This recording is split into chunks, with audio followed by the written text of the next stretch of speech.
आश्रम के सभी बच्चे जब दूसरे कामों में लगे होते थे तो एक बच्चा एक कोने में बैठा चुपचाप अपने आप में खोया रहता था।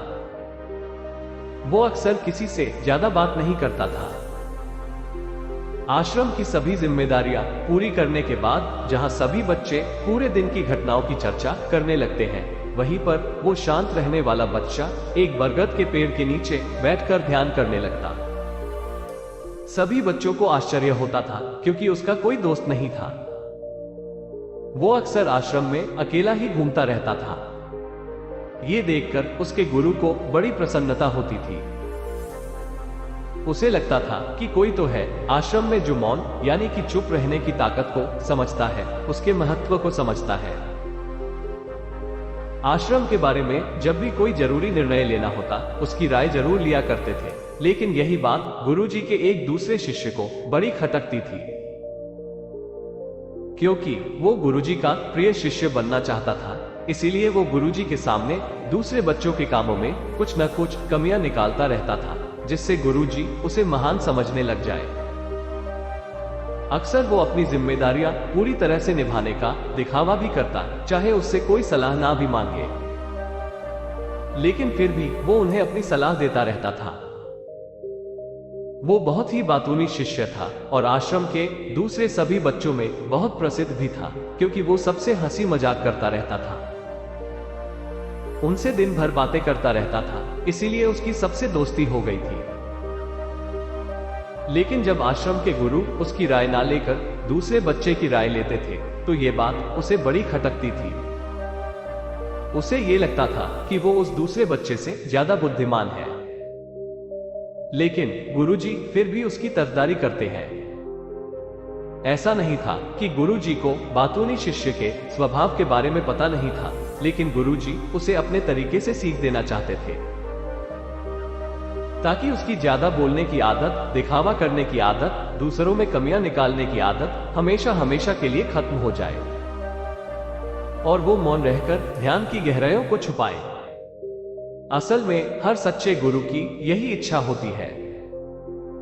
वो किसी तरीके से उस बातूनी शिष्य को एहसास कराना चाहते थे कि चुप रहने से ही उस असीम सत्य को जाना जा सकता है।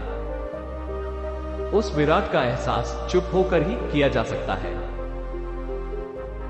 एक दिन गुरुजी को एक तरीका सूझा। उन्होंने आश्रम के सभी बच्चों को अपने पास बुलाया और कहा कि मैं तुम सभी को दो दो हिस्सों में बांटकर अलग अलग गांवों में भिक्षा मांगने के लिए भेज रहा हूं, और जो भी दो बच्चे सबसे ज्यादा भिक्षा मांगकर लाएंगे, उन दोनों को आश्रम की सभी जिम्मेदारियां निभाने का मौका दिया जाएगा। अपनी बात जारी रखते हुए गुरुजी ने बताया कि भिक्षा मांगने से हमारा अहंकार खत्म होता है, इसीलिए हर शिष्य पूरे मन से भिक्षा मांगे। कोई भी इस काम को औपचारिकता में ना ले, वरना तो वो अपने जीवन का बहुत बड़ा ज्ञान खो देंगे। आश्रम के गुरुजी ने जानबूझकर बातूनी शिष्य और चुप रहने वाले शिष्य की जोड़ी बना दी। बातूनी शिष्य के मन में सिर्फ एक ही बात चल रही थी कि इस बार उसे मौका मिला है और इस बार वो गुरुजी को दिखा देगा कि वो चुप रहने वाले शिष्य से कितना ज्यादा प्रतिभावान है। दोनों शिष्यों ने आपस में अपनी सहमति से निर्णय लिया कि दोनों गांव के अलग अलग जगह से भिक्षा मांगना शुरू करेंगे, ताकि भिक्षा मांगने का काम जल्दी खत्म किया जा सके। चुप रहने वाला शिष्य हर द्वार पर जाकर अपने हाथ जोड़कर अपना भिक्षा का पात्र उनके सामने कर देता। उसके चेहरे पर एक सादगी और उसकी आंखों में एक एकांत होता था, जिससे भिक्षा देने वाले उसे भिक्षा देकर अपने आप को अनुग्रहित समझते थे। वहीं पर दूसरा बातूनी शिष्य हर द्वार पर जाकर उनको कुछ ना कुछ ज्ञान देने लगता था, जिससे ज्यादातर लोग उसे बिना भिक्षा दिए ही लौटा देते थे। पूरे गांव में भिक्षा मांगकर जब दोनों गांव के बीच में मिले तो बातूनी शिष्य ने देखा कि चुप रहने वाले शिष्य के पास उससे दुगुनी भिक्षा थी। ये देखकर उसे मन ही मन बहुत ठेस पहुंचा। लेकिन जब वो दोनों भिक्षा का सामान लेकर आश्रम की तरफ जा रहे थे, तब बातूनी शिष्य को एक चालाकी सूझी। उसने चुप रहने वाले शिष्य से कहा कि हमें अपनी भिक्षा एक ही थैले में डाल लेने चाहिए। गुरुजी ने हम दोनों को एक साथ भिक्षा लाने के लिए कहा था।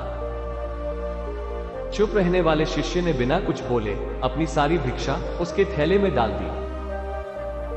बातूनी शिष्य मन ही मन बहुत खुश हो रहा था कि अब गुरु जी को यह पता नहीं चलेगा कि ज्यादा भिक्षा हम में से किसने मांगी।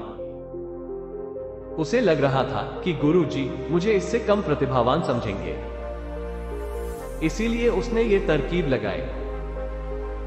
सभी शिष्यों के आने के बाद संध्या के समय जब सभी की भिक्षा तोली गई तो इन दोनों शिष्यों की भिक्षा सबसे ज्यादा निकली।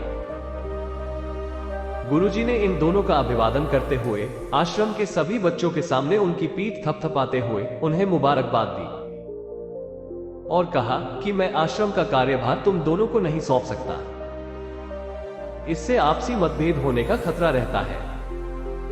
इसीलिए तुम दोनों में से जो ज्यादा भिक्षा लेकर आया है, आश्रम की जिम्मेदारी उसे ही सौंपी जाएगी।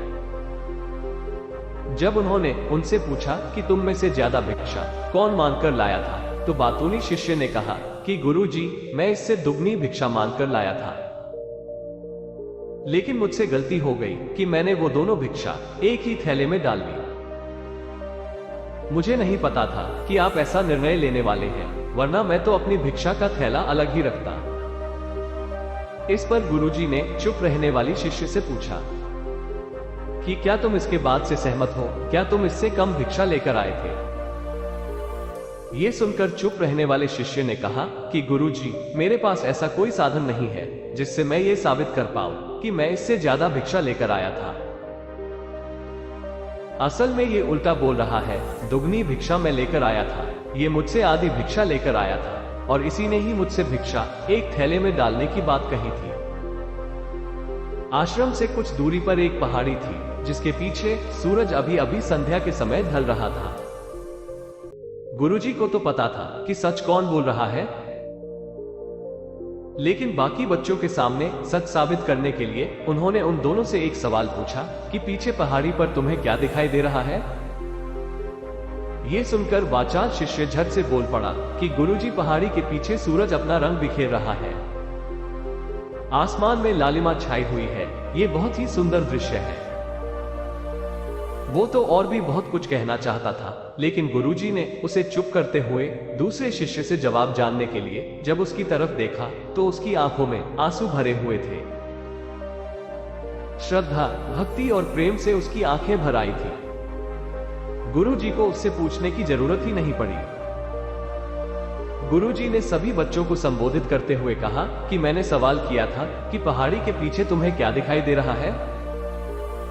ज्यादातर लोगों को यही दिखाई देगा कि एक बहुत सुंदर दृश्य है, लेकिन मजे की बात यह है कि सुंदरता बोलकर नहीं बताई जा सकती, उसे महसूस किया जा सकता है और सामने वाला उस सुंदरता को आपकी आंखों में देख पाता है। चुप रहने वाले शिष्य की तरफ इशारा करते हुए गुरुजी ने कहा कि असल में सुंदरता इसी बच्चे ने देखी है, दूसरे बच्चे ने सिर्फ सुंदरता की उपव्याख्या की है, लेकिन इसने वास्तविकता में उस सुंदरता को महसूस किया है।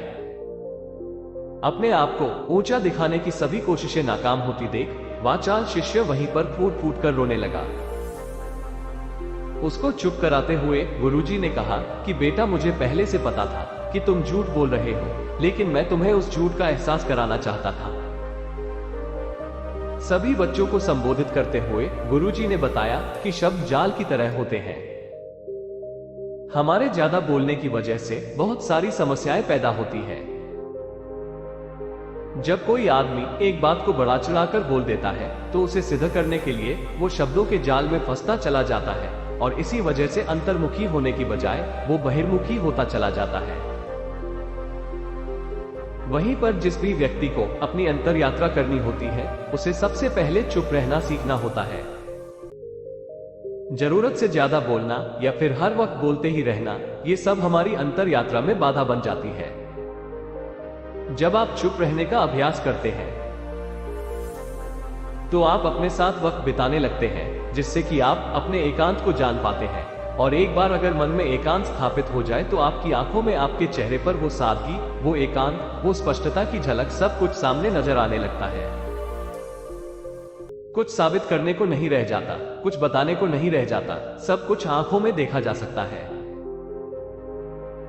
चुप रहने वाले शिष्य की तरफ इशारा करते हुए गुरुजी ने कहा कि अभी जो दृश्य इस बच्चे ने देखा, वो ज्यादा बोलने वाला आदमी कभी नहीं देख पाएगा। वो अपनी बुद्धि से तर्क वितर्क करता रहेगा कि उसे क्या क्या दिखाई दे रहा है, लेकिन उसमें से वो महसूस कुछ भी नहीं कर पाएगा। उसे दिखाई दे जाएंगे पहाड़, सूरज या फिर उसकी लालिमा, लेकिन उस सुंदरता को, उस विराट को, उस अद्वैत को वो कभी नहीं देख पाएगा। अगर चुप रहने की कला सीखनी है तो तुम्हें सबसे पहले एक बात ध्यान रखनी होगी कि तुम्हें किसी को भी प्रभावित करने की कोशिश नहीं करनी है। ज्यादातर लोग इसी वजह से ज्यादा बोलते हैं क्योंकि वो दूसरों को प्रभावित करना चाहते हैं, अपने आप को साबित करना चाहते हैं, और उस साबित करने के चक्कर में वो शब्दों के जाल में फंसते चले जाते हैं और धीरे धीरे वही उनकी आदत बन जाती है। अगर कोई व्यक्ति दूसरों को प्रभावित करना चाहता है तो वो कितने लोगों को प्रभावित कर पाएगा? उसकी ये भूख बढ़ती जाएगी और वही संसार में सभी को कभी भी प्रभावित नहीं कर पाएगा। इसलिए ये समझने की बात होती है कि बहिर्मुखी होने की बजाय हम अंतर्मुखी होकर अपने आप को समझ सकते हैं। अपनी बातों को खत्म करते हुए गुरु जी ने अपना आखिरी संदेश दिया। उन्होंने बताया कि अगर कोई व्यक्ति ज्यादा समय तक चुप नहीं रह सकता तो उसे थोड़ी समय से अभ्यास करना चाहिए।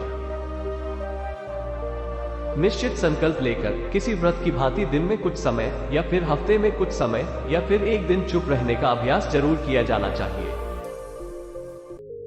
इससे हमारी चुप रहने की आदत धीरे धीरे खुद ब खुद पनपने लगती है, क्योंकि एक बार जब हम चुप रहने लगते हैं तो हमें चुप रहने का आनंद पता चल जाता है। उसके बाद हमें प्रयास नहीं करना पड़ता, बल्कि हमारा मन आनंद की तरफ अपने आप बढ़ता चला जाता है। चुप रहने की कला सीखने के बाद आपकी बुद्धिमानी और आपकी स्पष्टता दोनों में बहुत ज्यादा फायदा होगा। वास्तविकता में जिसे दर्शन कहते हैं वो मौन रहकर ही किया जा सकता है। इसके बाद सभी बच्चों से कुछ समय चुप रहने का संकल्प लेकर गुरुजी ने अपनी बात खत्म कर दी और सभी बच्चे रात्रि का भोजन करने के लिए एक साथ भोजन कक्ष में पहुंच गए। तो दोस्तों, कैसी लगी ये कहानी आपको कमेंट सेक्शन में जरूर बताना। साथ ही इस कहानी को अपने दोस्तों के साथ जरूर शेयर कीजिए ताकि उन्हें भी इस कहानी से कुछ सीखने को मिल सके, और ऐसे ही कहानी सुनने के लिए हमारी चैनल को जरूर सब्सक्राइब कीजिए।